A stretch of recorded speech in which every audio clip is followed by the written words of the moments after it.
কাতারে বর্তমান কাজের অবস্থা 2025। কাতার পশ্চিম এশিয়ার একটি সমৃদ্ধ দেশ। এটির অর্থনীতি প্রধানত প্রাকৃতিক গ্যাস ও তেলের উপর নির্ভরশীল। কাতার বর্তমানে বিশ্বের অন্যতম ধনী দেশ হিসেবে পরিচিত এবং এখানে কাজের সুযোগের জন্য আন্তর্জাতিক শ্রমিকদের একটি বৃহৎ অংশ কাজ করছে। কাতার কাজের ভিসা নিয়ে যাওয়ার আগে কাতারের বর্তমান কাজের অবস্থা সম্পর্কে জানতে হবে।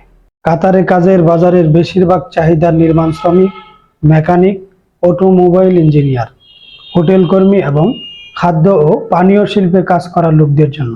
বর্তমানে কাতারে কাজের পরিস্থিতি অত্যন্ত উদ্বেগজনক, বিশেষ করে যারা ফ্রি ভিসায় বা নির্দিষ্ট কর্মসংস্থানের আশায় গেছেন তাদের জন্য পরিস্থিতি চ্যালেঞ্জিং হয়ে দাঁড়িয়েছে।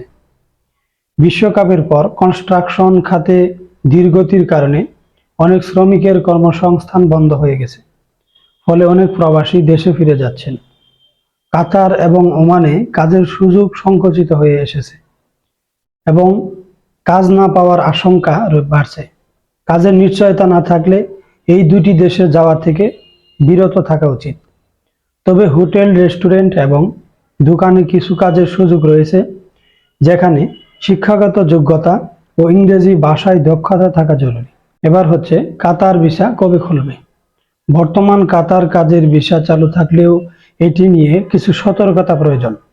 অনেকেই ফ্রি ভিসা বা আন্ডার ডেস্ক ভিসায় কাতারে যায়, কিন্তু কাজের নিশ্চয়তা না থাকলে তাদের জন্য এটি বিপজ্জনক হতে পারে। ফ্রি ভিসায় কাতারে গেলে কাজ না পেলে জীবনযাত্রা খুব কঠিন হতে পারে। এমনকি অনেক প্রবাসী 6 থেকে 8 মাস কাতারে থাকার পরও কাজ পাচ্ছেন না। কাতার ভিসা আপডেট 2025। কাতারে যাওয়ার আগে সঠিক এবং নিশ্চিত তথ্য সংগ্রহ করা অত্যন্ত গুরুত্বপূর্ণ। কাতার কাজের ভিসার প্রক্রিয়া, কাজের শর্তাবলী এবং বেতন সম্পর্কে পূর্ণাঙ্গ ধারণা নেওয়া উচিত। কাতারের শ্রম বাজারের বর্তমানে পরিস্থিতি জানার জন্য আত্মীয় স্বজনের মাধ্যমে সঠিক তথ্য পেতে পারেন। এবার হচ্ছে কাতার কাজের বেতন কত টাকা।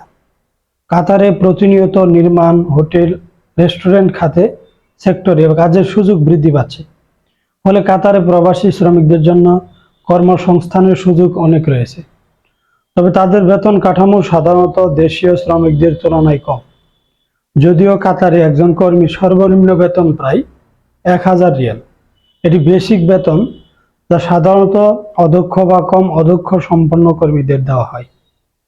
দক্ষ শ্রমিকরা সহজেই তাদের কাজের যোগ্যতা ও অভিজ্ঞতা অনুযায়ী উচ্চ বেতনে চাকরি পেয়ে থাকেন।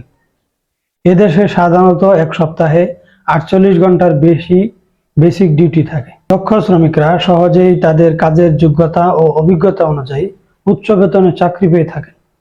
এদেশে সাধারণত এক সপ্তাহে 48 ঘন্টার বেসিক ডিউটি থাকে। এই 48 ঘন্টার মধ্যে কাজ শেষ করার পর কোনো কর্মী অতিরিক্ত কাজ করেন, তবে তাকে ওভারটাইম মজুরি হিসেবে তার বেসিক বেতনের 1.5 গুণ প্রদান করা হয়। বাংলাদেশি প্রবাসীরা কাতারে নানা ধরনের কাজের মাধ্যমে সাধারণ মাসে 30,000 টাকা থেকে 1,50,000 টাকা পর্যন্ত আয় করে থাকেন।